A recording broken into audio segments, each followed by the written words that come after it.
The crystal chandelier cast diamond patterns across the marble floor of the Riverside Hotel ballroom, where 300 guests in tailored suits and silk gowns clinked champagne glasses beneath a ceiling draped in white roses and gold ribbon. At the center of it all stood Dante Morrison, 50 years old today, his custom Italian tuxedo fitting perfectly across shoulders that still carried the confidence of a man who'd built a real estate empire from nothing. Politicians laughed at his jokes, business partners competed for his attention, and cameras flashed as reporters documented every moment of the most exclusive birthday celebration Detroit had seen in years. The 5-tier cake, decorated with edible gold leaf and topped with a replica of his downtown skyline project,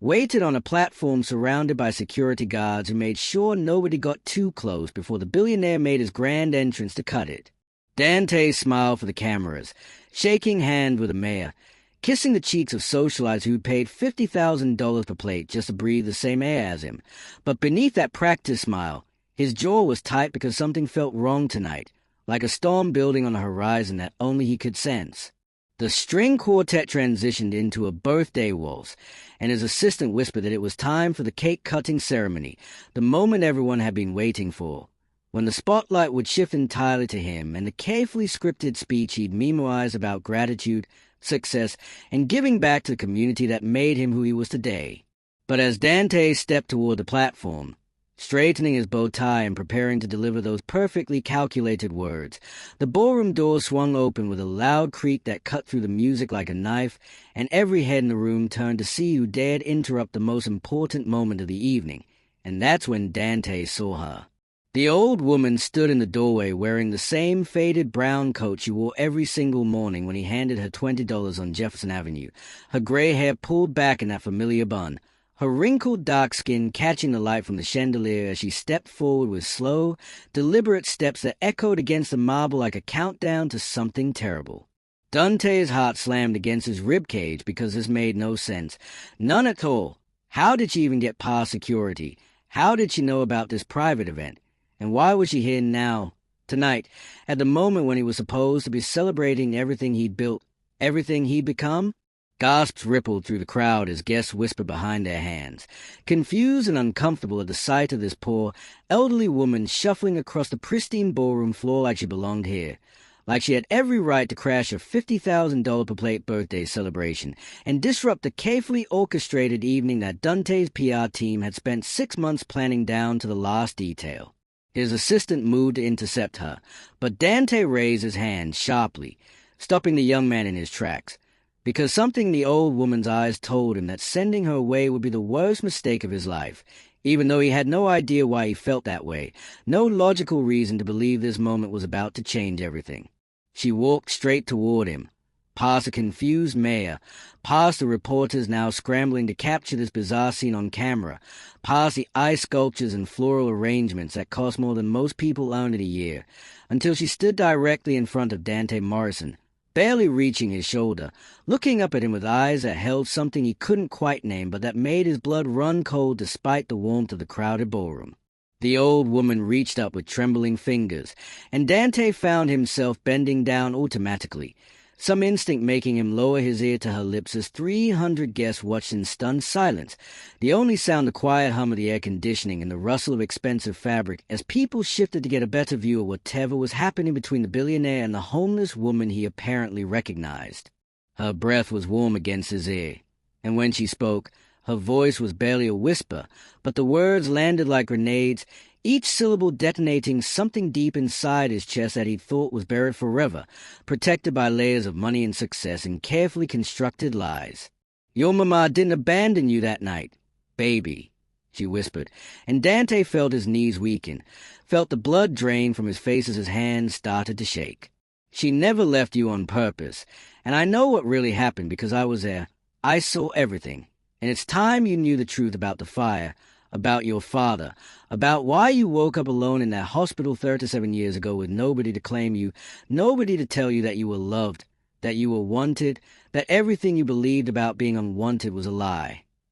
The old woman pulled back, looking into his eyes as tears started streaming down Dante's face, his carefully maintained composure crumbling in front of everyone who'd ever respected him, admired him, envied him. His security chief stepped forward, asking if he should remove her, but Dante couldn't speak, couldn't move, couldn't do anything except stare at this woman who somehow knew the secret shame he'd never told anyone, the abandoned 13-year-old boy he'd buried under decades of success, and now she was telling him everything he believed about his past was wrong. Dante's legs gave out, and he collapsed to his knees on the marble floor, his expensive tuxedo pants soaking up spilled champagne from a dropped glass as sobs tore through his chest like they'd been waiting 37 years to escape, raw and ugly and completely uncontrolled in a way that shocked every single person in that ballroom, because Dante Morrison didn't cry, didn't show weakness, didn't let anyone see the damaged part of himself that he kept locked away where they couldn't hurt his image or his business or his carefully constructed identity as a self-made man who needed nobody. Reporters filmed everything, cameras flashing like lightning as the most powerful businessman in Detroit broke down completely in front of the city's elite, his shoulders heaving, his face buried in his hands, while the old woman stood over him with one weathered hand resting gently on his head like a benediction, like forgiveness, like the mother he convinced himself never loved him. His business partners exchanged uncomfortable glances, unsure whether to help or to quietly slip out before this disaster could somehow taint them by association, while the mayor's security detail whispered urgently into their radios, trying to figure out if this was some kind of threat or attack or bizarre publicity stunt. The birthday cake stood forgotten on its platform, the champagne went warm in crystal glasses, and the string quartet sat frozen with their instruments half-raised, uncertain whether to play through this catastrophe or stop, and bear witness to the unraveling of a man who'd always seemed untouchable, invincible, immune to the kind of pain that ordinary people carried. "She loved you so much," the old woman continued, her voice stronger now, cutting through Dante's sobs as she spoke to the broken man kneeling at her feet. "Your mama fought to get back to you, and she died trying, and you need to know that before you spend one more day thinking you weren't worth loving, because that lie has poisoned everything you've built, baby, everything you become, and it's time to stop running from the truth."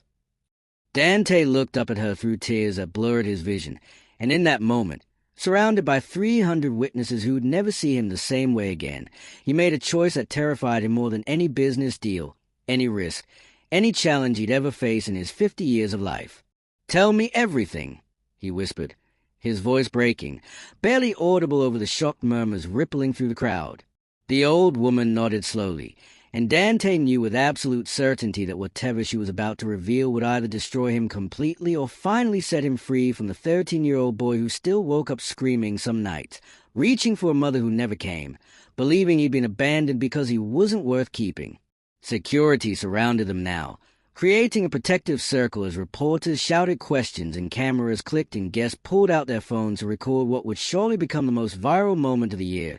the night Detroit's most successful billionaire collapsed in tears at his own birthday party after a homeless woman whispered something that shattered the invincible image he'd spent decades building. The old woman looked around at the chaos, at the expensive decorations and the designer clothes and the faces of people who'd never known real poverty, real loss, real pain, and then she looked back at Dante with eyes that held both sorrow and hope. "But not here, baby," she said quietly, helping him to his feet as his legs shook beneath him. "What I got to tell you needs to be said in private, where you can hear it proper, where you can ask the questions you've been carrying since you were a child, and where nobody can turn your pain into tomorrow's headline."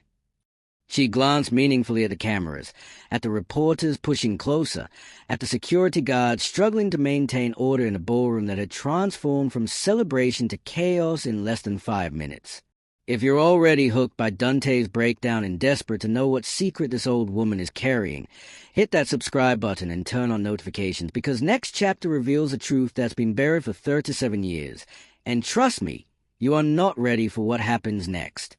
The private study on the hotel's penthouse floor felt suffocating despite its floor-to-ceiling windows that overlooked the Detroit River, the city lights twinkling like false promises in the darkness beyond the glass as Dante Morrison sat across from the old woman in leather chairs that cost more than her entire year's worth of meals on the street. His face was still wet from tears, his bow tie hung loose around his neck, and his hands trembled as he poured himself bourbon from the crystal decanter on the side table, needing something to steady his nerves before he heard whatever truth this woman had carried for decades, whatever secret had the power to make him collapse in front of everyone who respected him. Everyone who thought they knew who Dante Morrison really was beneath the expensive suits and the confident smile. The old woman sat perfectly still, her weathered hands folded in her lap, that faded brown coat still wrapped around her thin frame despite the warmth of the room. And when she finally spoke, her voice carried the weight of years, of guilt, of a story she'd been waiting too long to tell someone who deserved to hear it.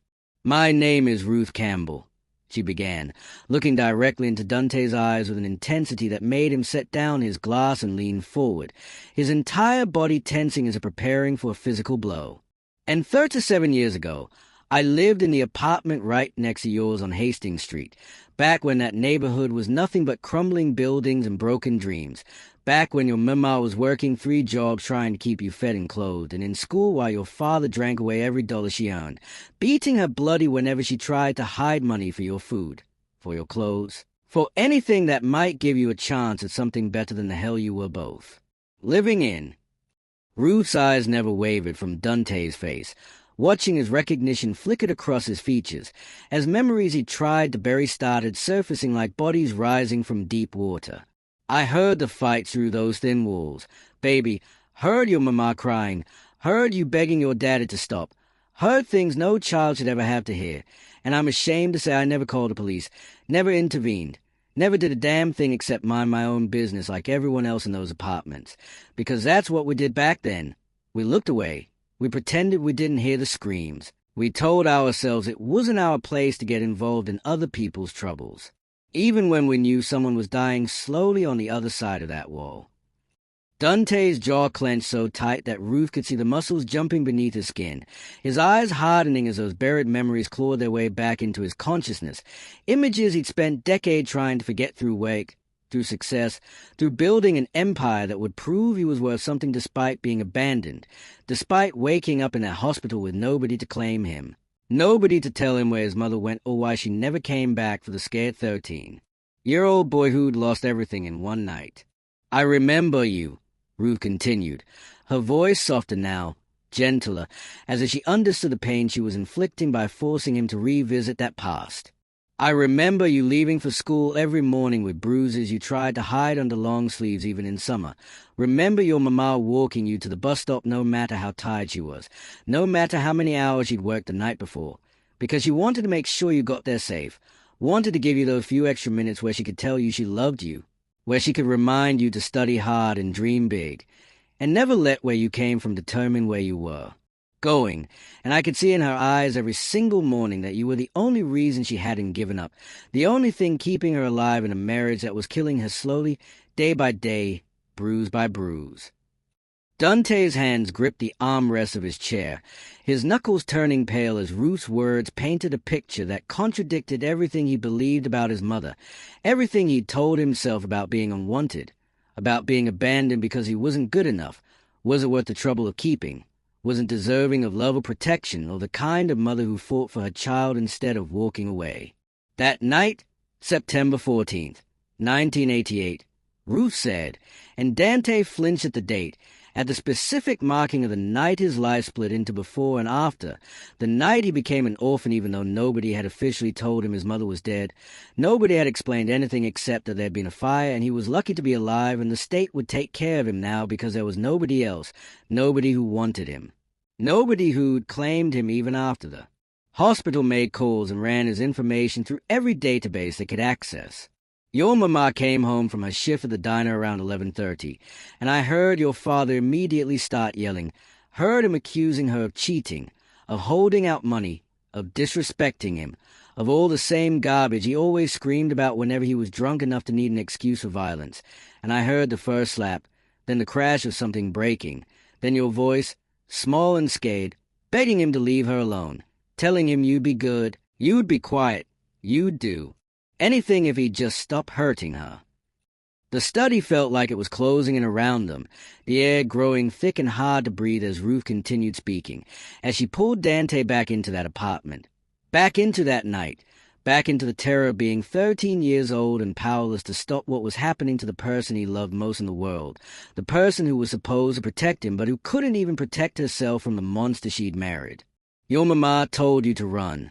Ruth whispered, and Dante's eyes went wide, his breath catching in his throat because he did remember that. Remembered her screaming at him to get out, to run to Mrs. Campbell's apartment next door, to bang on the door until someone answered, but he'd been too scared to move, too frozen by the sight of his father's fist connecting with his mother's face, too paralyzed by the knowledge that leaving her alone with that man might mean never seeing her alive again. She screamed at you to run. Baby, screamed at you to save yourself because she knew what was coming, knew your father was past the point of stopping, past the point of reason, and she wanted you out of that apartment before things got worse, before you got hurt trying to protect her the way you always did, throwing your small body between them, taking hits meant for her, acting like a shield for a woman who hated herself and needing her child to be her bodyguard.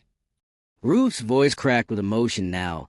tears gathering in her eyes as she relived that night, as she confessed a role in a tragedy that had shaped the course of Dante's entire life. But you didn't run far enough, did you? You ran into your bedroom and you called 911 from that little phone your mama had hidden in your closet, and you whispered to the operator that your father was hurting your mother, that you were scared, that you needed help, and they told you police were on the way, told you to stay on the line, told you to hide and stay quiet until officers arrived, and you did exactly that. You stayed in that closet with the phone pressed to your ear, listening to your mother scream, listening to furniture break, listening to your father's rage echo through the apartment like thunder, and you waited for the police to come save her, to save both of you, to finally stop the nightmare that had been your entire childhood.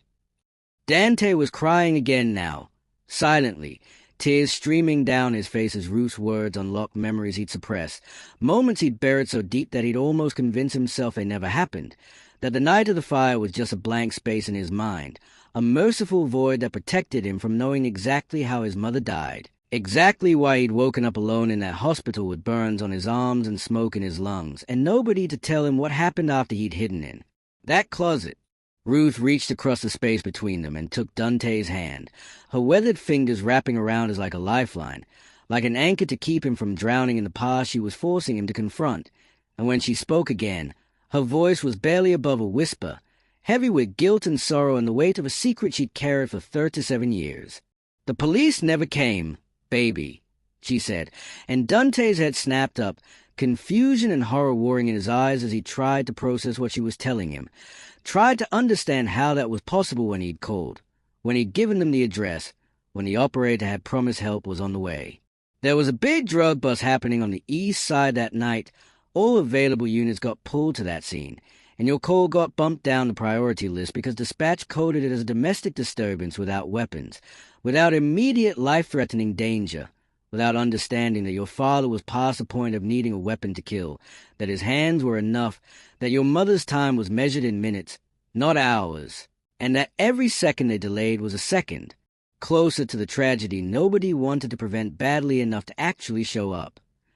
Ruth's words hit Dante like physical blows, each revelation cracking something inside him that had already been fractured by years of believing he'd been abandoned, years of thinking his mother chose to leave him, years of building an empire to prove he was worth something to a woman who decided he wasn't worth staying for, when the truth was so much worse, so much more complicated, so much more devastating than simple abandonment. Your mama knew they weren't coming fast enough, Ruth continued, her grip on Dante's hand tightening as if she could physically hold him together through what came next. She knew your father was going to kill her, knew she was running out of time, and she made a choice. Baby, she made the choice that every mother prays she'll never have to make, but that every mother knows she would make if it came down to it. And she started fighting back, started screaming louder, started breaking things and making as much noise as possible, not to defend herself, but to wake the whole building, to make sure someone would hear, someone would call for help,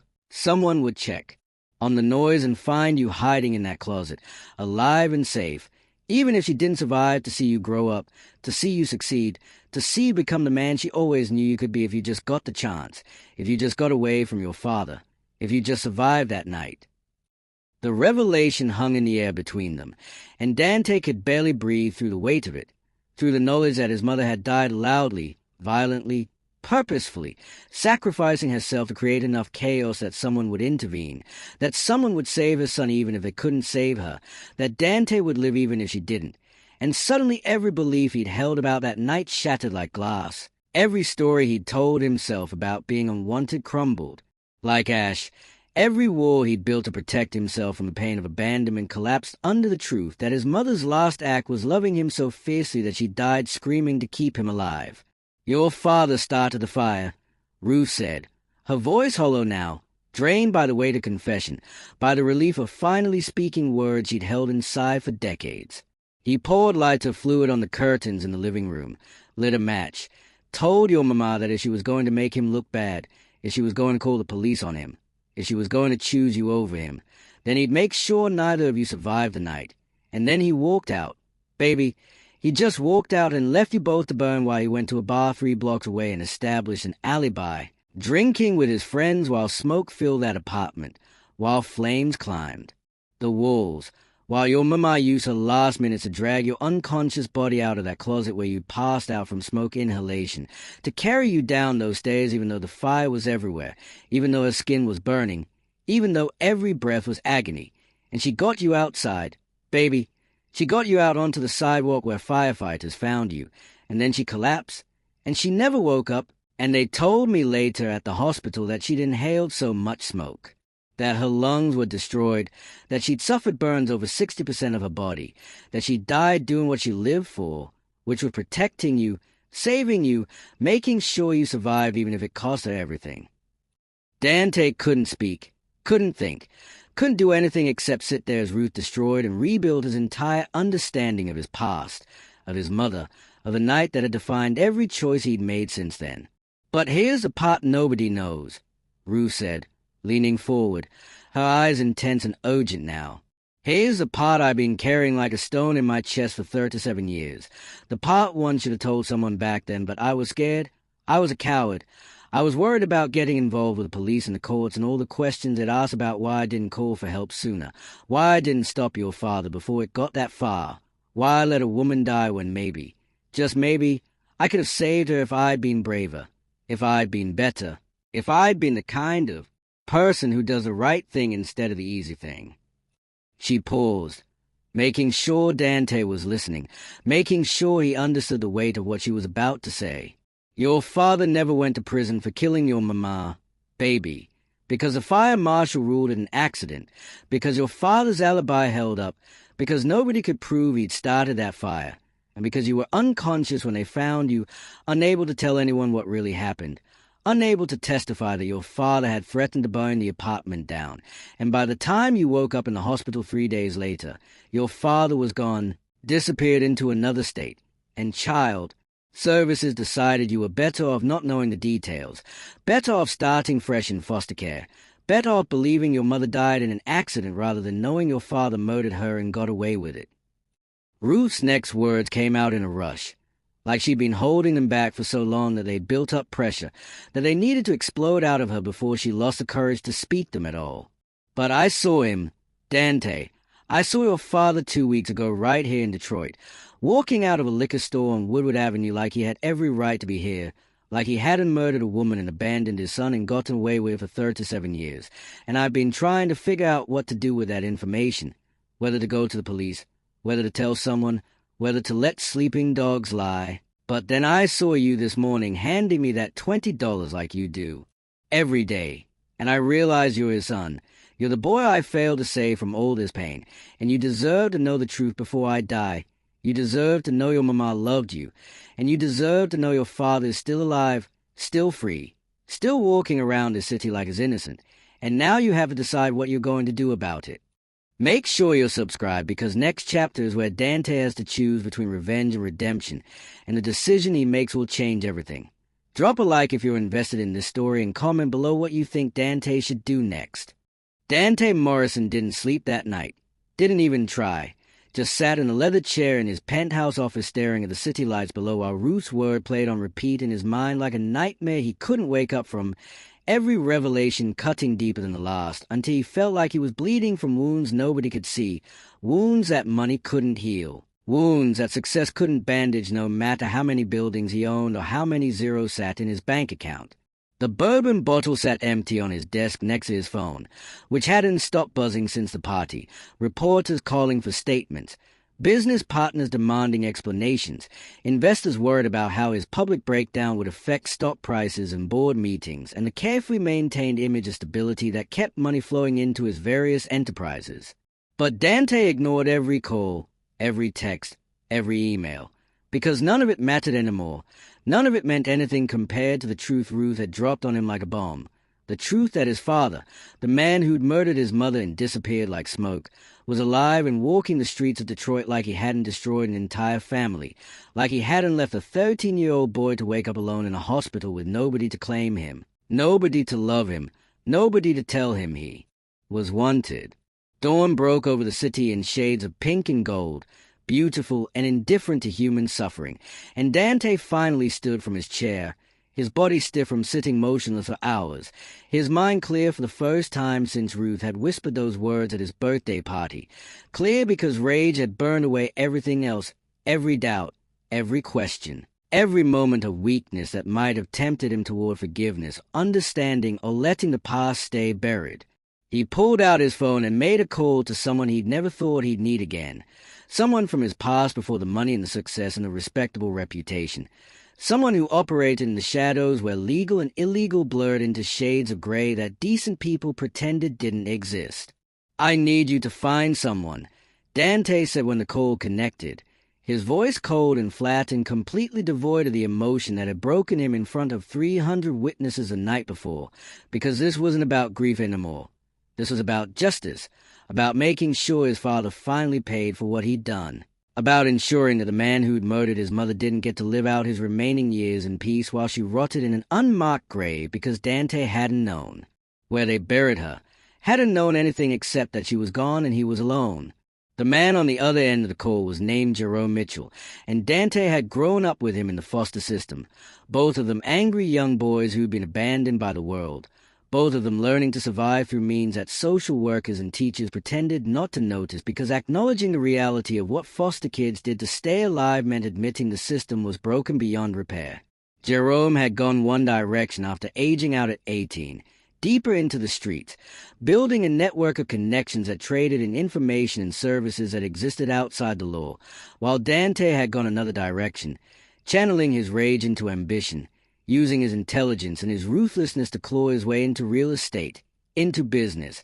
into legitimacy that washed away the stain of his origins like bleach on bloodstains. But they'd stayed in touch over the years, occasional calls and favors exchanged when Dante needed something handled quietly, when he needed information that couldn't be obtained through legal channels, when he needed to know exactly who he was doing business with before he signed contract that could make or break his empire. And Jerome had never asked questions, never judged, never demanded explanation for why a billionaire still had the number of a man who solved problems the old-fashioned way. "Who we looking for?"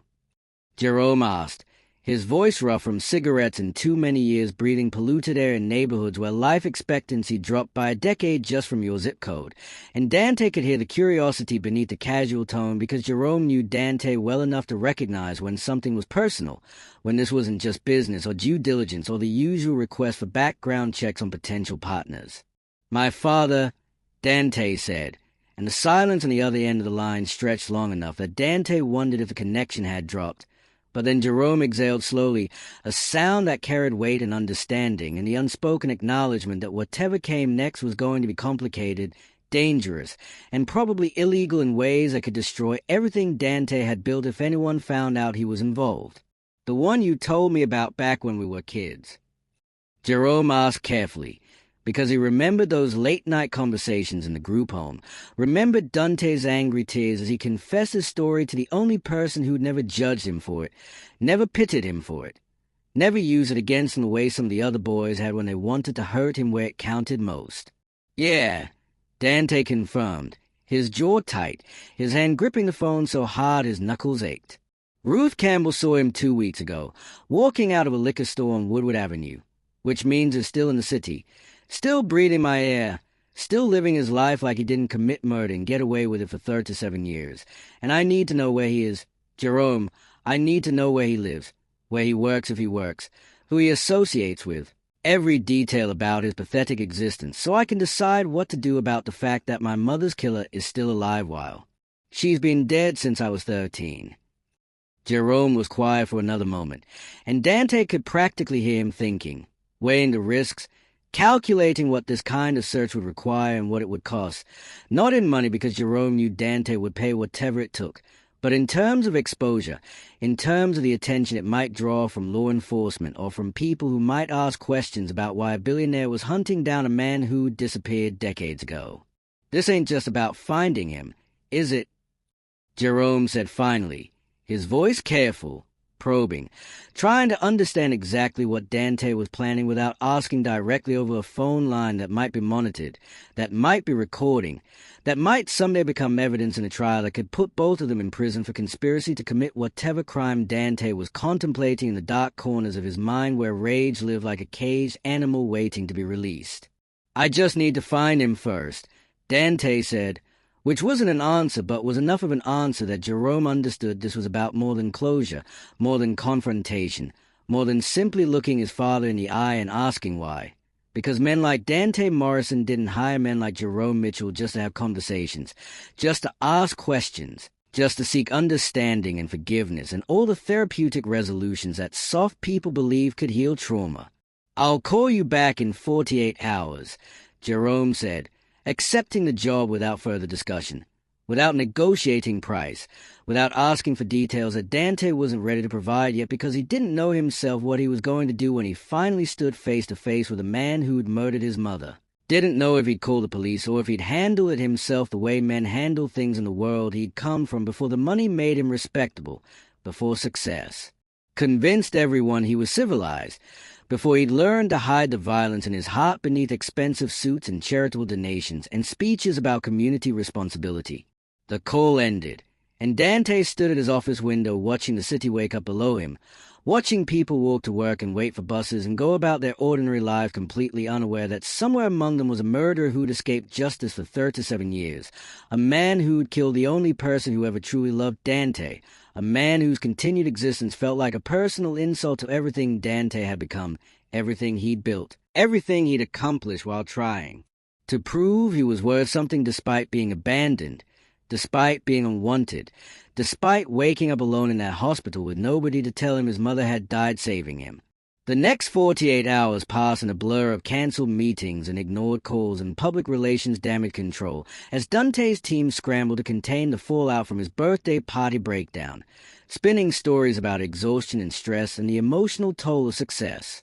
feeding carefully crafted statements to reporters who were all too eager to speculate about what the homeless woman had whispered to make Detroit's most successful billionaire collapse in tears in front of the city's elite. Dante let them spin their stories, let them craft their narratives, let them protect his image and his reputation, because it didn't matter what lies they told the public as long as it bought him time to handle his father without every reporter in Michigan following his movements and documenting his actions and turning whatever came next into tomorrow's headline. Ruth called him twice during those 2 days, her worried voice leaving messages asking if he was okay, asking if she'd done the right thing by telling him the truth, asking if he needed anything from her. But Dante couldn't bring himself to call her back because he didn't know how to explain what was happening inside him,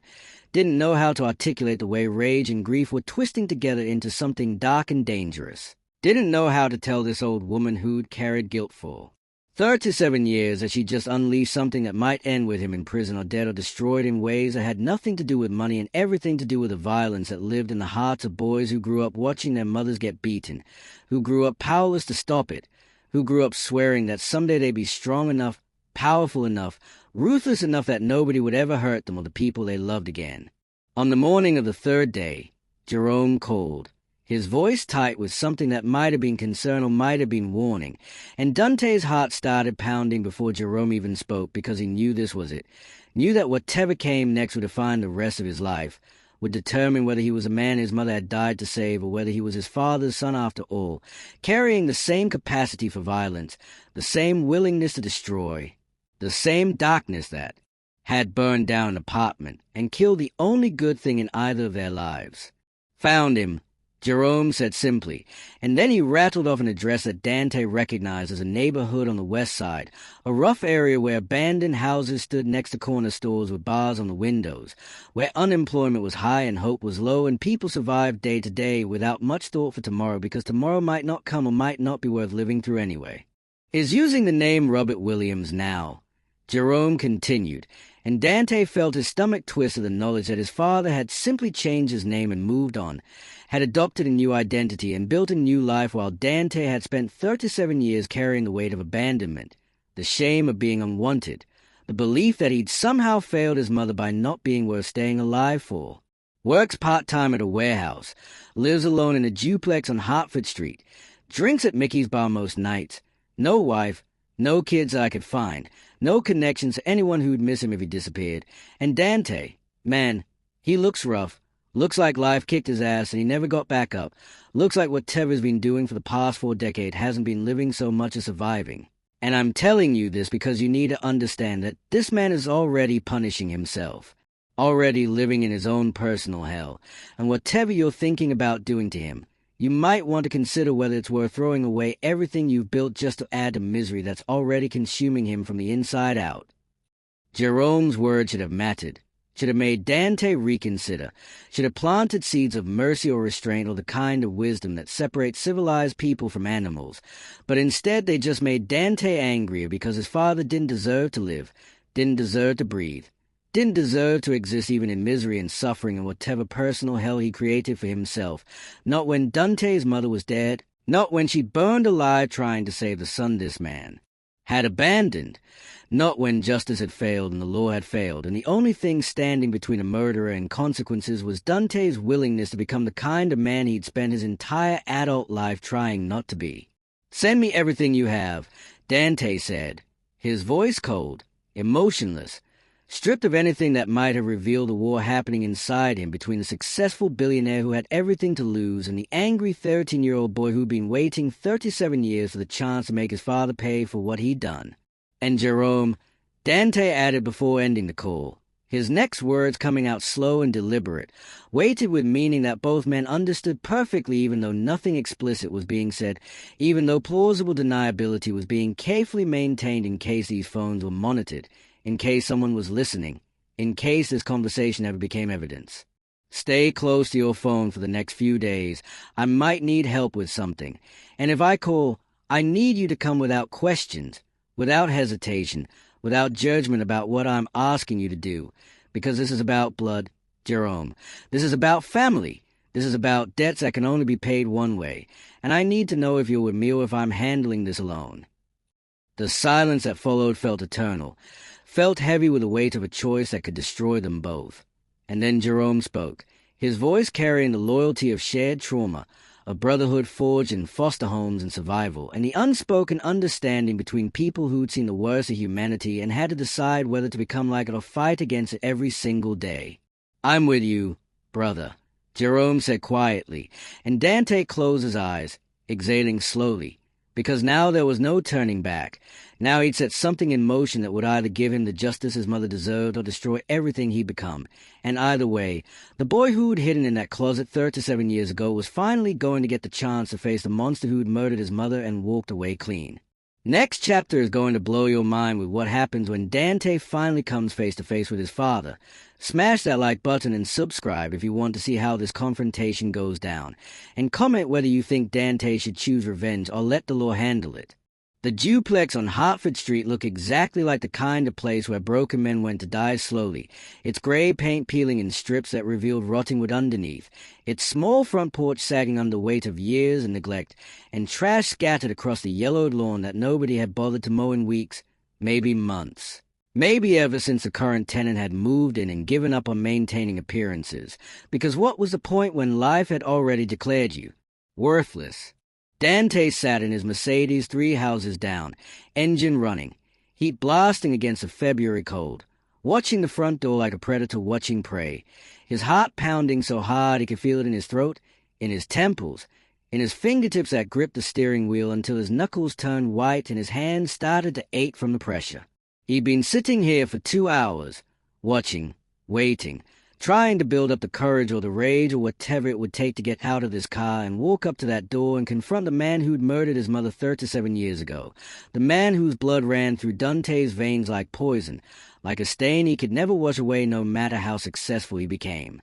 No matter how much distance he put between himself and the scared 13-year-old boy who'd hidden in a closet while his mother burned. The front door opened, and Dante's breath caught as a man stepped out onto the porch, older than Dante remembered but unmistakably the same person, tall and thin now instead of the hulking figure that had terrorized his childhood, his dark skin weathered and lined, his hair completely gray, his movements slow and careful like someone whose body had started failing, whose years of hard living and harder drinking had finally caught up with him in ways that money couldn't fix and doctors couldn't cure. Robert Williams, formerly known as Lawrence Morrison, formerly known as a man who'd beaten his wife bloody and set fire to his own apartment with his son inside, stood on that sagging porch lighting a cigarette with shaking hands, and Dante felt 37 years of rage compress into a single moment of clarity, a single understanding that this was real, this was happening. This was a monster from his nightmares made flesh and vulnerable and completely unaware that his past had finally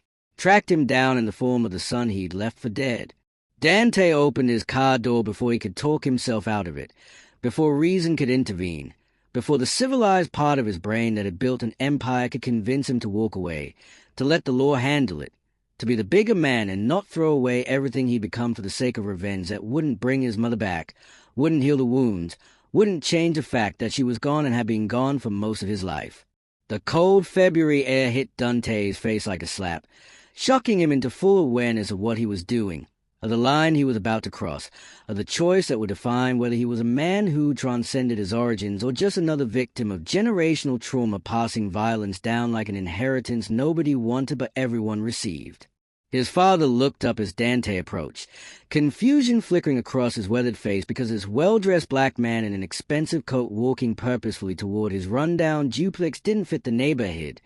didn't match the usual visitors who came looking for handouts or drugs or whatever other vices kept men like Robert Williams tethered to lives they'd ruined beyond repair. "Can I help you?" his father asked, his voice raspy from cigarettes and alcohol, wary but not afraid because men who'd lived hard lives developed instinct about danger, about threats, about when to run and when to fight. And right now this stranger didn't register as either despite the intensity in his eyes, despite the tension in his shoulders, despite the way he was looking at Robert Williams like he was deciding whether to speak or to attack. "You don't recognize me," Dante said. And it wasn't a question. It was a statement heavy with accusation and disappointment and the bitter realization that he'd spent 37 years haunted by this man's face, memorizing every detail, seeing it in nightmares and flashbacks and moments of darkness when the past refused to stay buried, while his father had apparently forgotten him completely, had moved on so thoroughly that his own son could stand 3 feet away and be nothing but a stranger, just another anonymous face in a life full of people he'd used and discarded and forgotten. Recognition dawned slowly, confusion giving way to shock, giving way to something that might have been fear as Robert's eyes widened, as a cigarette dropped from suddenly nerveless fingers, as his mouth opened and closed without producing sound, because what could he possibly say to the boy he'd left for dead? What words existed that could bridge 37 years of abandonment and betrayal and murder? "Dante," Robert whispered, the name coming out broken, disbelieving, as if saying it might make this apparition disappear, might turn this nightmare back into the manageable hell of his daily existence where the past stayed buried and consequences never quite caught up no matter how much they should have. "I go by Morrison now," Dante said coldly, deliberately using the last name his father had abandoned along with everything else when he fled Detroit and started a new life under a stolen identity. "Morrison. Like my mother, like the woman you murdered and got away with for 37 years while I grew up thinking she'd abandoned me, thinking I wasn't worth saving, thinking I was unwanted because nobody told me the truth. Nobody told me she died trying to protect me from you. Nobody told me that you set that fire and walked away and let her burn while you established an alibi at some bar, drinking with your friends while your wife and your son died, except I didn't die. Did I? I survived, and I spent every day since then building something, becoming someone, proving I was worth more than the garbage you treated us like, and now I'm here, and you're going to answer for what you did." Robert stumbled backward, his back hitting the doorframe, his face pale beneath the weathered skin, and for a moment Dante saw fear in his father's eyes, real terror at the prospect of facing consequences he'd probably convinced himself would never come, that he'd outrun, that had expired along with whatever statute of limitations his alcohol-soaked brain had invented to justify never looking back, never feeling guilty, never wondering if his son had survived or if he'd successfully murdered his entire family that night. "I didn't mean for it to happen like that," Robert said, the words tumbling out in a rush, defensive and pathetic, the excuse of a weak man who'd never taken responsibility for anything in his entire life, who'd blamed his violence on alcohol and his failures on everyone except himself, who'd convinced himself that intention mattered more than outcome, that not meaning to commit murder somehow absolved him of actually committing it. "You didn't mean to pour lighter fluid on the curtains?"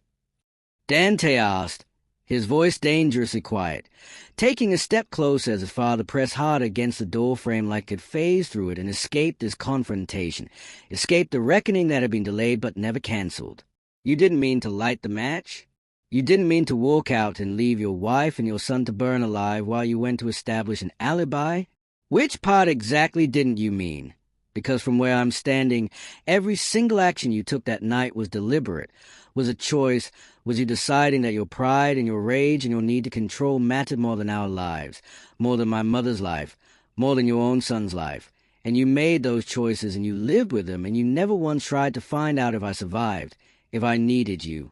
if I was alone and scared and growing up thinking nobody wanted me because you were too much of a coward to face what you'd done." Robert's face crumpled, tears gathering in eyes that looked suddenly old and tired and filled with something that might have been remorse or might have just been self-pity, the regret of a man who'd realized too late that his choices had consequences, that running from your past didn't erase it,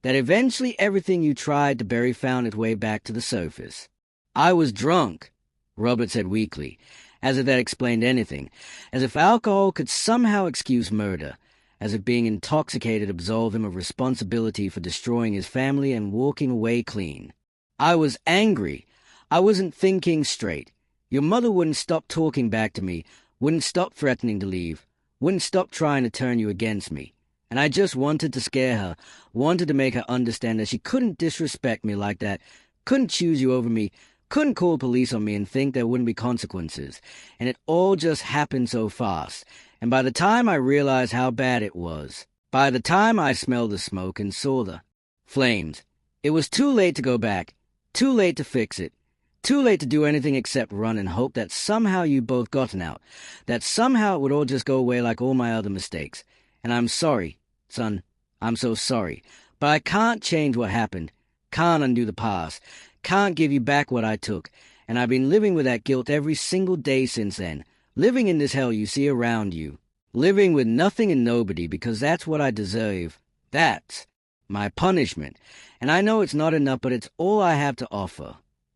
Dante listened to his father's pathetic justifications, his weak excuses, his self-serving apologies, and felt the rage inside him crystallize into something cold and sharp and deadly, felt every fiber of his being scream for violence, for revenge, for the satisfaction of making this man hurt the way Dante had hurt every single day since waking up alone in that hospital. His hand moved to his coat pocket where he'd placed a knife that morning, a weapon he'd purchased specifically for this moment, specifically for the choice he'd been circling since Ruth had told him his father was alive, since Jerome had given him this address, since he'd sat in his car for 2 hours building up the will to cross this line, to become a killer, to finally balance the scales in blood the way the law had failed to do. But as his fingers closed around the knife handle, as he prepared to pull it out and end his father's worthless life right here on this run-down porch in a neighborhood where violence was common enough that nobody would call the police until it was over, until Dante had gotten his revenge and fled,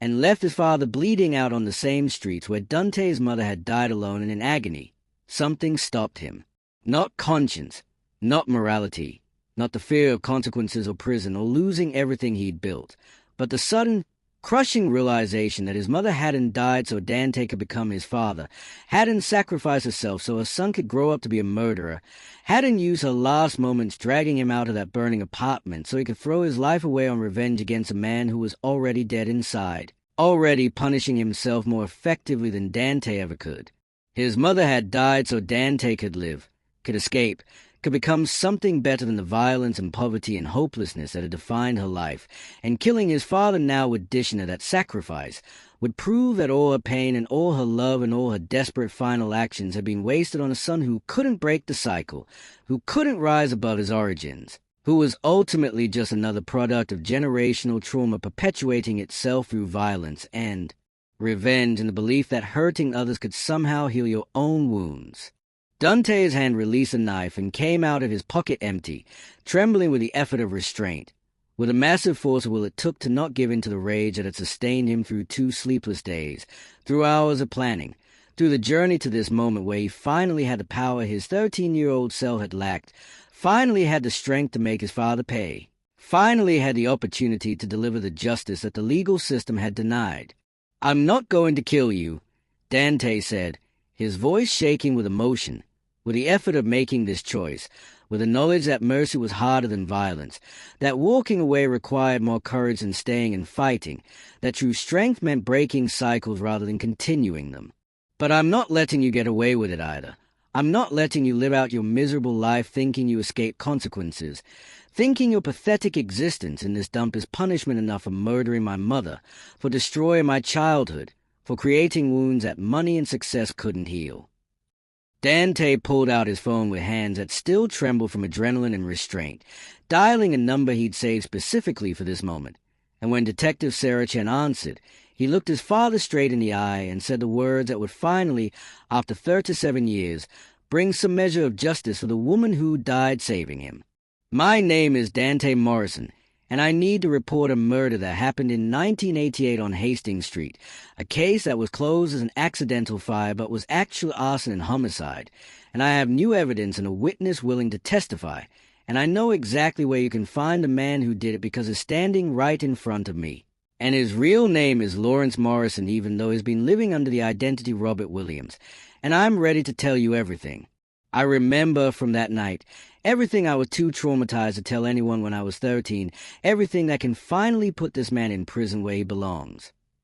Robert's face went white as he realized what was happening, realized that his son wasn't going to kill him but was doing something potentially worse, was dragging him into the light, was forcing him to face legal consequences he'd avoided for decades, was ensuring that whatever years he had left would be spent in a cage, paying officially and publicly for crimes he convinced himself were forgotten. "You can't do this," Robert pleaded, his voice breaking, reaching out toward Dante with shaking hands as if physical contact might somehow change his son's mind, might appeal to some buried sense of family loyalty or mercy. "I'm your father. I'm your blood. You can't just destroy me like this. Can't just throw me away after all these years. Can't you see I've suffered enough? Can't you find it in your heart to forgive me, to let the past stay buried, to give me a chance to make things right?" Dante looked at the man who'd given him life and then tried to take it away, looked at the pathetic figure pleading for mercy he'd never shown, looked at the father who'd murdered his mother, and wondered how he'd ever been afraid of this weak, broken-shelled human being. "You were never my father," Dante said quietly, each word deliberate and final, a door closing on any possibility of reconciliation or relationship or the kind of redemption story that people who'd never experienced real trauma seemed to think was always possible if you just tried hard enough to forgive. "My father would have protected me, would have loved my mother, would have been someone I could look up to instead of someone I spent my whole life trying not to become, and you lost the right to call yourself my father the night you murdered the only parent I ever really had. The night you left me for dead, the night you proved you cared more about your pride than you cared about your own child." Detective Chen's voice came through the phone, professional and calm, asking for the address, confirming units were on the way, requesting that Dante stay on the line and remain at the scene, and Dante provided everything she asked for while maintaining eye contact with his father, watching the man's face cycle through shock and fear and finally resignation as sirens began wailing in the distance, growing closer, bringing the consequences that were 37 years overdue but finally arriving. You will not believe what happens in next chapter when the truth comes out in court and Dante has to face the consequences of his choice. Hit that subscribe button now and drop a comment telling me if you think Dante did the right thing, and turn on notifications so you don't miss the next chapter. 6 months later, Dante Morrison sat in the Wayne County Courthouse wearing a navy suit that cost more than his father's entire year's rent, his hands clasped tightly in his lap as he waited to be called as a witness in the trial that had consumed his life since that February afternoon when police had arrested Lawrence Morrison on charges of second-degree murder, arson, and child endangerment based on evidence that had taken decades to surface but had finally, mercifully, catastrophically, brought the past crashing into the present. The courtroom was packed with reporters who'd been following every detail of the case since news broke that Detroit's billionaire real estate mogul was a key witness in a cold case murder from 1988. Since the story emerged that Dante Morrison had tracked down his own father and turned him in for killing his mother. Since the media had discovered the dramatic backstory that explained his birthday party breakdown and gave context to the tears that 300 witnesses had. Seen but nobody had understood until Ruth Campbell came forward with a testimony, confirming everything Dante had told police, filling in details that a traumatized 13-year-old couldn't have known, providing the final pieces of evidence that transformed an accidental fire into a murder case that prosecutors were confident they could win. Dante's eyes found Ruth sitting 3 rows back, her Sunday best replacing the faded brown coat, her gray hair styled neatly, her weathered face composed but tense as she waited for the proceedings to continue. And when their eyes met, she nodded once, a gesture of support and solidarity and shared understanding that they were both here to finally give voice to a woman who died screaming, who died fighting, who died making sure her son survived even if she didn't, and who deserved to have her story told truthfully, completely, without the sanitized version that had let her killer walk free for 37 years. His father sat at the defense table, looking smaller than Dante remembered from their confrontation, looking diminished by the orange jumpsuit and the handcuffs and the weight of charges that carried a potential life sentence for a man who was already 68 years old, and whose health had deteriorated rapidly during 6 months in county jail awaiting trial. Part of Dante felt satisfaction seeing his father reduced to this, seeing him stripped of freedom and dignity and the ability to simply walk away from consequences the way he'd walk away from that burning apartment. But another part, the part that his mother had died to protect, felt something more complicated, something that wasn't quite pity but wasn't quite vindication either. Something that recognized the tragedy of a man who destroyed his own family and spent decades running from it, only to discover that time hadn't erased his crimes, hadn't granted him the amnesia he'd been counting on, hadn't provided the escape he thought he'd found when he changed his name and started over in a new city with a new identity built on lies and denial. The prosecutor, a sharp black woman named Angela Davis who'd made her career prosecuting cold cases and bringing closure to families who'd been waiting decades for justice, stood and called Dante to the witness stand, her voice professional and warm simultaneously, acknowledging the difficulty of what he was about to do while also making it clear that his testimony was crucial, was a foundation upon which his entire case rested, was the difference between his father dying free in a few years and his father dying in prison where he belonged. Dante walked to the stand on legs that felt unsteady despite months of preparation, despite hours spent with Angela going over every detail of that night, despite therapy sessions where he'd worked through the trauma of remembering, of speaking aloud the things he'd buried, of confronting memories that his mind had protected him from for 37 years because facing them earlier might have broken him completely, might have prevented him from becoming the man he needed to become, might have trapped him in victimhood instead of allowing him to transform pain into purpose, fear into ambition, abandonment into self-reliance that had carried him from foster care to the Forbes list. He placed his hand on the Bible, swore to tell the truth, and sat down facing the courtroom full of strangers who were about to hear the most intimate, painful details of the worst night of his life, strangers who would judge his father, yes, but who would also judge him, who would scrutinize his memories for inconsistencies, who would question why he'd waited so long to come forward, who would wonder if his testimony was reliable or if it was colored by decades of anger and pain and the natural desire of a traumatized child to make sense of senseless violence. Angela approached him with a gentle expression, understanding that despite his success, despite his power, despite the empire he'd built, in this moment Dante was still that scared 13-year-old boy who'd hidden in a closet listening to his mother die, still that broken teenager who'd woken up alone in a hospital with nobody to claim him, still that damaged man who'd built walls so high that it took an old woman's whispered truth to finally crack them open. "Mr. Morrison," Angela began, her voice carrying clearly through the silent courtroom, "can you tell us about the night of September 14th, 1988, and what you remember about the events that led to your mother's death?" Dante took a deep breath, his eyes briefly meeting his father's across the courtroom, seeing no remorse there, no apology, just resentment and anger at being caught, at being forced to face consequences, at having the son he'd tried to kill grow up to become the instrument of his downfall, and that look, that entitled, self-pitying expression, strengthened Dante's resolve, reminded him why he was here, why this mattered, why his mother's death couldn't be allowed to remain an accident, a footnote, a tragedy without accountability. For the next 3 hours, Dante testified about his childhood, about the beatings his mother endured, about the fear that permeated every moment of their home life, about the times he tried to protect her, and had been knocked aside like he weighed nothing, about the poverty that trapped him because his father drank away money faster than his mother could earn it working 3 jobs, about the hopelessness of being a child in a situation with no escape because the system didn't care about domestic violence the way it should have, because neighbors looked away, because teachers noticed bruises but didn't ask questions, because everyone who could have helped decided it wasn't their business, wasn't their problem, wasn't worth the trouble of getting involved. He testified about that specific night, about coming home from a school event to find his father already drunk and angry, about his mother arriving late from her shift at the diner and immediately being accused of cheating, of stealing, of disrespecting her husband, about the escalation from shouting to shoving to hitting, about his own desperate attempt to call 911 from the phone his mother had hidden in his closet specifically for emergencies like this,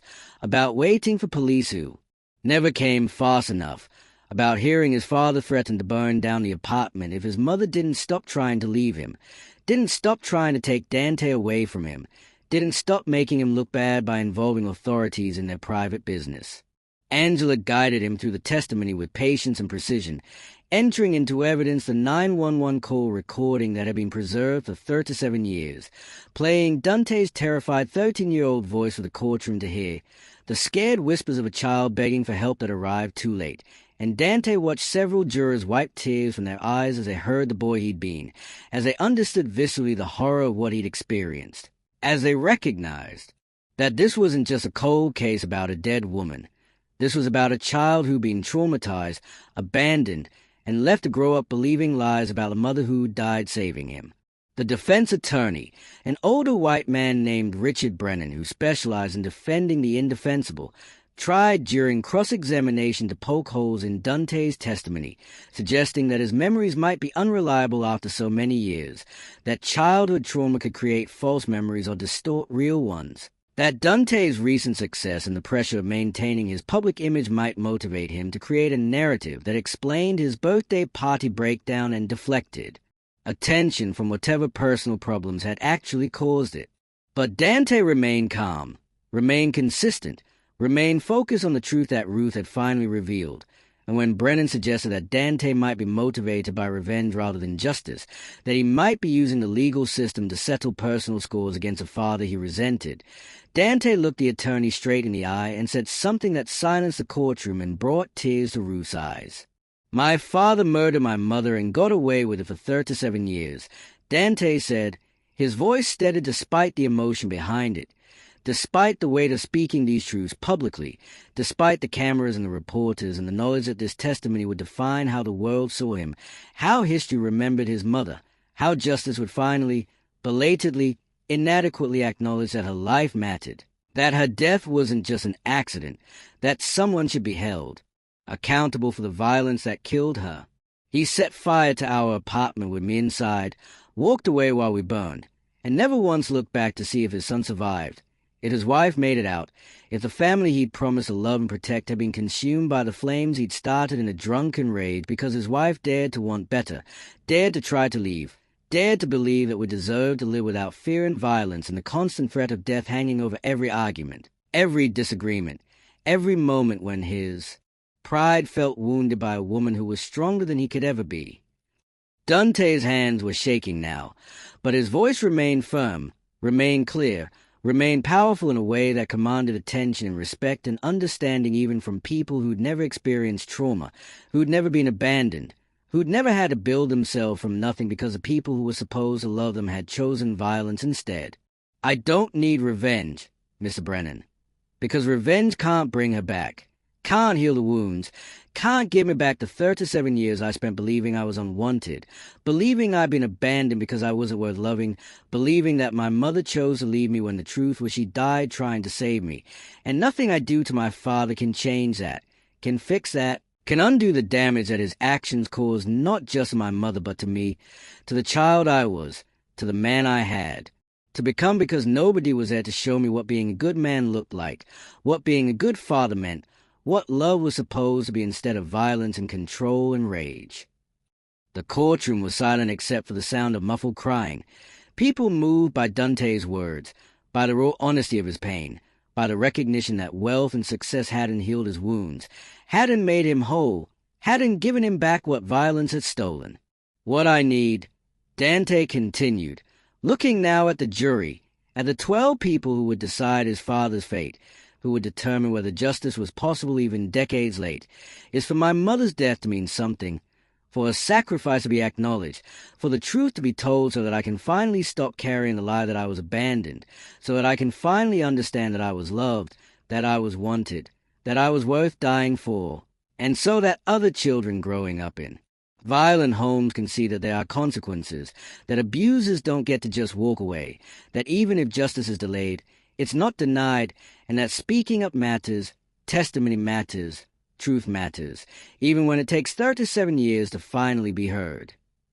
Ruth Campbell took the stand after Dante, her testimony corroborating everything he'd said and adding details that only a neighbor would know, intimate observations about the Morrison family dynamics, about seeing Dante's mother with bruises she tried to hide, about hearing the fights through thin walls, about the specific threats Lawrence Morrison had made in the weeks leading up to the fire, about her own guilt for not intervening, for not calling police herself, for being one of many people who'd seen the danger and chosen to look away until it was too late to save anyone. She testified about seeing Lawrence leave the building moments after the fire started, about smelling lighter fluid in the hallway, about hearing him tell someone on the phone later that week that his problems were solved, that he was finally free, that he was leaving Detroit and never coming back because there was nothing left for him here, and she testified about carrying this knowledge for 37 years, about trying to find Dante after he aged out of foster care, about finally recognizing him years later as a successful businessman who handed her $20 every morning without knowing she'd been his neighbor, without understanding that she'd witnessed his mother's murder and had been too afraid and too guilty to come forward until she saw Lawrence Morrison alive and free and unpunished, walking the streets of Detroit like he had every right to be there. The prosecutor called fire investigators who'd reviewed the original reports and found inconsistencies that suggested arson rather than accident, who testified about burn patterns that indicated accelerant use, about the origin point of the fire matching the living room where witnesses reported seeing Lawrence and his wife arguing, about the lack of accidental causes that could have started a fire that intensity and spread. They called the 911 operator who'd taken Dante's call, now retired but still haunted by the memory of that scared child's voice, by the knowledge that units had been delayed, by the recognition that different choices at night might have saved a woman's life, might have prevented a child from growing up orphaned and traumatized, might have stopped a killer from walking free for nearly 4 decades. They called doctors who treated Dante at the hospital, who testified about his injuries, about his emotional state when he'd regained consciousness, about the trauma of a child waking up alone asking for his mother over and over, about the foster care placement that had separated him from everything familiar, everything safe, everything that might have helped him heal from the horror of that night. The evidence mounted, piece by piece, testimony by testimony, until even the defense seemed to recognize that conviction was inevitable, that the jury had heard enough to understand what really happened in that apartment 37 years ago, that justice, though delayed, was finally going to be served for a woman who died protecting her son, for a child who'd grown up believing lies, for a community that had failed to protect its most vulnerable members until it was too late to do anything, except assign blame and hope that acknowledging past failures might prevent future tragedies. The jury deliberated for less than 4 hours before returning with a verdict that surprised nobody in the courtroom, that felt inevitable despite the decade that had passed, that represented not just legal consequences but moral acknowledgement that violence against women and children couldn't be tolerated, couldn't be excused, couldn't be allowed to fade into history without accountability. Guilty on all counts,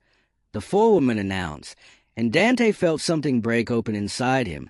Something that had been locked tight since he was 13 years old, since he'd woken up alone in that hospital, since he'd learned that being abandoned meant you weren't worth keeping, that being unwanted meant you weren't worth loving, that being orphaned meant you were fundamentally alone in ways that success and money could never fully heal. He cried as his father was led away in handcuffs, cried not from satisfaction or revenge or vindication but from relief, from the crushing weight of finally being able to grieve properly, to mourn the mother he'd lost, to acknowledge the childhood that had been stolen, to accept that what happened wasn't his fault, wasn't something he could have prevented, wasn't evidence that he was unlovable, but rather proof that his mother had loved him so much that she'd given everything, including her life, to make sure he survived. Ruth found him in the hallway after the verdict, her arms wrapping around him like a grandmother, like a family he'd never had, like the connection to his past that had been missing for 37 years, and she whispered the words he'd needed to hear since he was 13 years old, the words that finally made him believe that he'd been wanted, that he'd been loved, that his mother's death hadn't been his fault, and her sacrifice hadn't been wasted on a son who'd grown up broken. And alone. She would be so proud of you, baby, Ruth said, her tears mixing with his, her weathered hands holding his face like he was still that scared child she'd failed to save, like she could somehow make up for decades of silence by showing up now, by testifying, by helping him understand the truth. Your mama would be so proud of the man you became, so proud that you survived, so proud that you chose justice over revenge, so proud that you broke the cycle and became someone who builds instead of destroys, who loves instead of hates, who creates instead of consuming, and she's watching over you. Baby, I know she is, and she's finally at peace knowing that her sacrifice wasn't wasted, that her son grew up to be exactly the kind of man she dreamed you could be when she was dragging you out of that fire, when she was using her last breath to make sure you survived, when she was choosing your life over her own because that's what real love is, that's what real mothers do, and you need to forgive yourself now, need to let go of the guilt and the shame and the belief that you weren't worth saving, because you were. Baby, you were worth everything she gave, and now you know it, now you can finally believe it, now you can finally live without that weight crushing you every single day. The final chapter is going to absolutely wreck you emotionally in the best way possible. Subscribe right now because next chapter shows how Dante rebuilt his life with the truth finally revealed, and you do not want to miss this incredible ending that brings everything full circle. 3 years after the trial, Dante Morrison stood in front of a newly constructed community center on Hastings Street, the same neighborhood where his mother had died, where his childhood had ended in flames and terror, where poverty and violence had seemed like inescapable facts of life rather than conditions that could be changed through investment and vision, and the kind of dedication that came from understanding personally what it meant to grow up without resources, without support, without anyone believing you were worth saving. The building gleamed in the afternoon sun, its modern architecture a stark contrast to the crumbling structures that still surrounded it, its glass doors engraved with words that Dante had chosen carefully, words that honored the woman who'd given everything so he could stand here today. The Grace Morrison Center for Families in Crisis, because every child deserves to be safe, loved, and protected.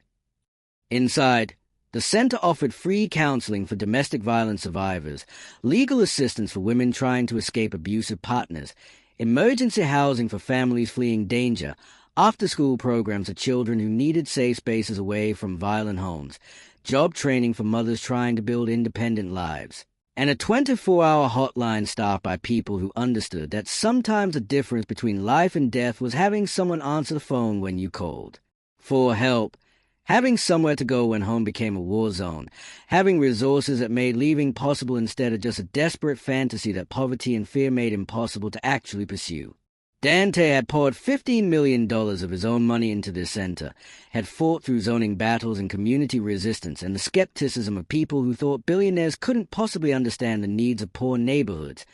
couldn't possibly create something genuinely helpful rather than just another vanity project that looked good in press releases but did nothing to actually improve lives. But Dante did understand. Understood in ways that most wealthy people never could. Understood because he'd lived it. Because he'd been that scared child in a violent home. Because he'd been that teenager in foster care wondering if anyone would ever see value in him. Because he'd been that young man fighting to escape the cycle of poverty and trauma that trapped so many people who looked like him, who came from neighborhoods like this, who would experience the kind of violence that society preferred to ignore until it exploded into headlines and think pieces and temporary outrage that faded as soon as the next crisis demanded attention. Ruth Campbell stood beside him at the ribbon-cutting ceremony, her health declining but her spirit still strong, still fierce, still determined to see the center open before her time ran out. And when reporters asked why Dante had chosen to honor his mother this way instead of through a scholarship fund or a building at some prestigious university, Ruth answered before Dante could speak, her voice carrying the authority of someone who'd witnessed both the worst and the best of humanity, who'd failed once but refused to fail again. Because Grace Morrison died trying to save her son from violence, Ruth said, looking directly into the cameras, speaking to every person watching who might be trapped in a violent home, who might be wondering if escape was possible, who might be losing hope that anyone cared enough to help. And this center exists so that other mothers don't have to make that choice, so that other children don't have to hide in closets calling for help that comes too late, so that families have options before it gets to the point of life or death. And so that this community understands that domestic violence isn't a private matter, isn't something we ignore, isn't something we accept as normal just because it's common. Because every woman who dies at the hands of someone who claimed to love her is someone's mother, someone's daughter, someone's sister, and she deserved better. And so do the children who watch it happen, who grow up traumatized, who spend their whole lives trying to heal from wounds that never should have been inflicted in the first place.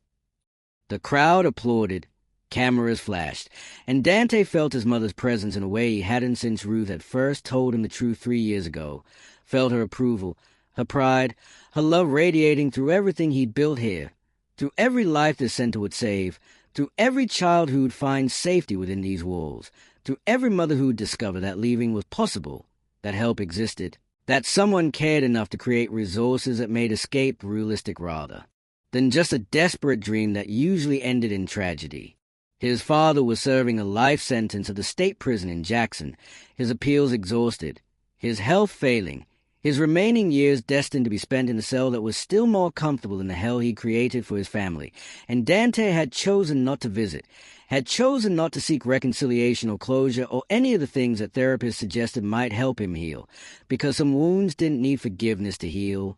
Some relationships didn't deserve resurrection, and some people had forfeited the right to redemption by choosing violence over love, destruction over protection, pride over family. Dante walked through the center after the ceremony, past counseling rooms where trained therapists would help women process trauma and build safety plans, past the children's wing decorated with bright colors and filled with books and toys and everything a kid needed to feel safe and valued, past a computer lab where job seekers could build resumes and search for employment, past a legal aid office where attorneys would file restraining orders and divorce papers and custody agreements, past the dormitory-style emergency housing that could shelter 15 families for up to 90 days while they got back on their feet. And in every room, every space, every carefully designed detail, Dante saw his mother's face, saw a determination to give him a better life, saw a sacrifice reflected in the opportunity he was now providing for others who faced the same impossible choices she'd faced. He thought about the 13-year-old boy he'd been, hiding in a closet, believing help was coming, believing the system would save him, believing that someone would stop the violence before it became fatal,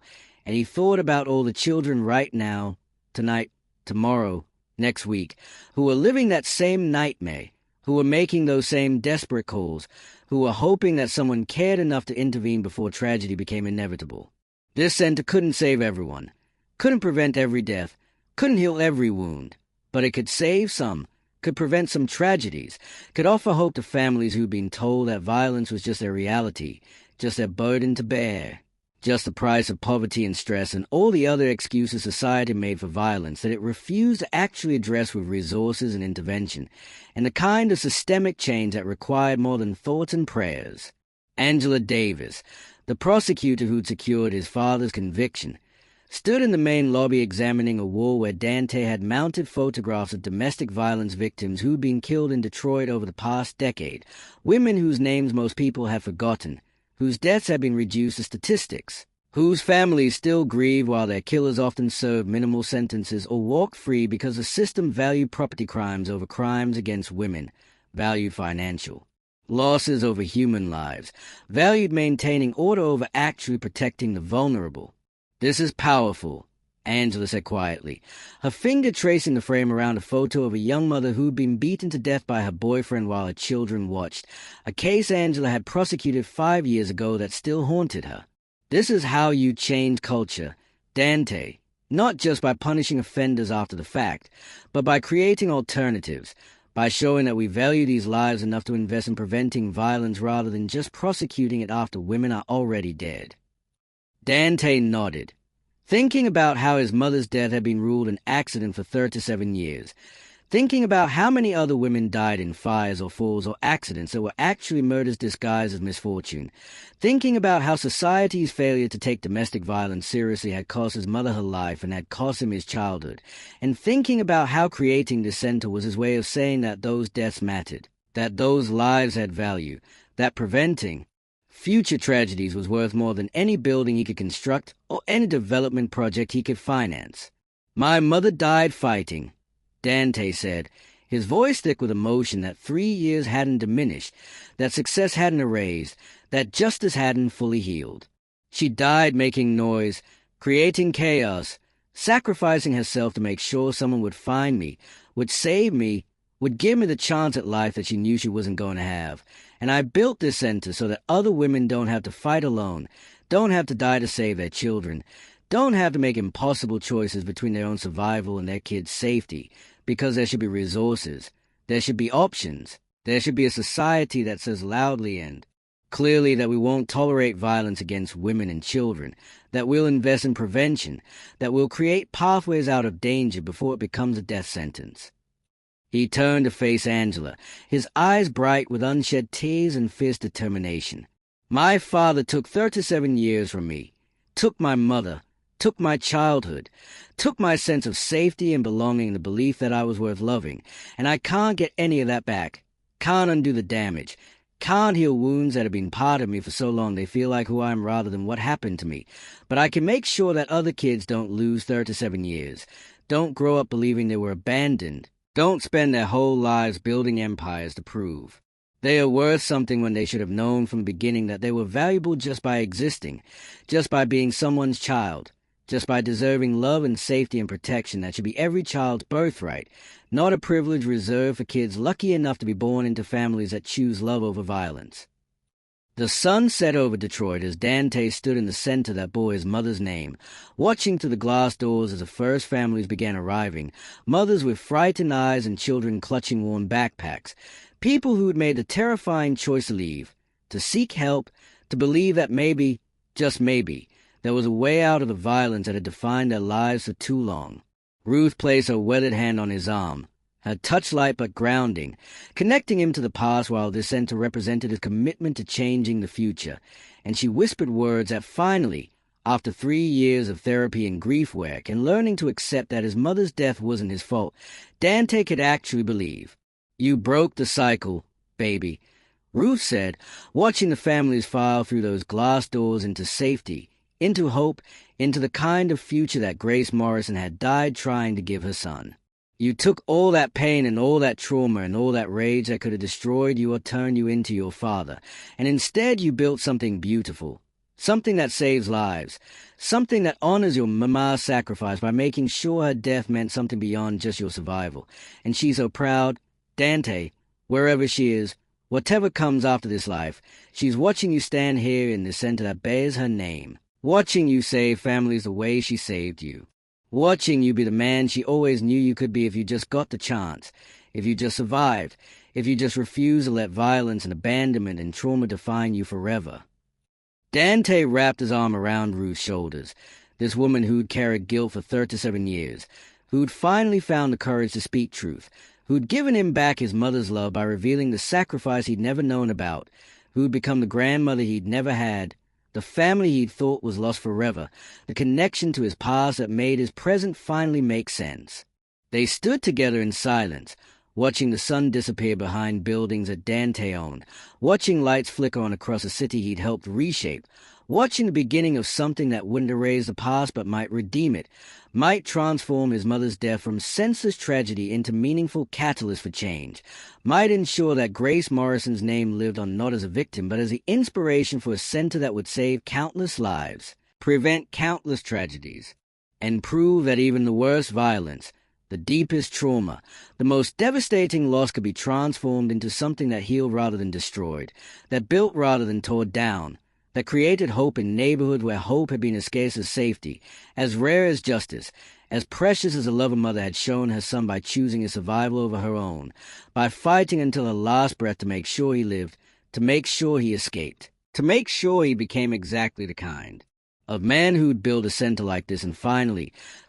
understand that he'd always been worth saving, worth loving, worth everything his mother had given to make sure he survived.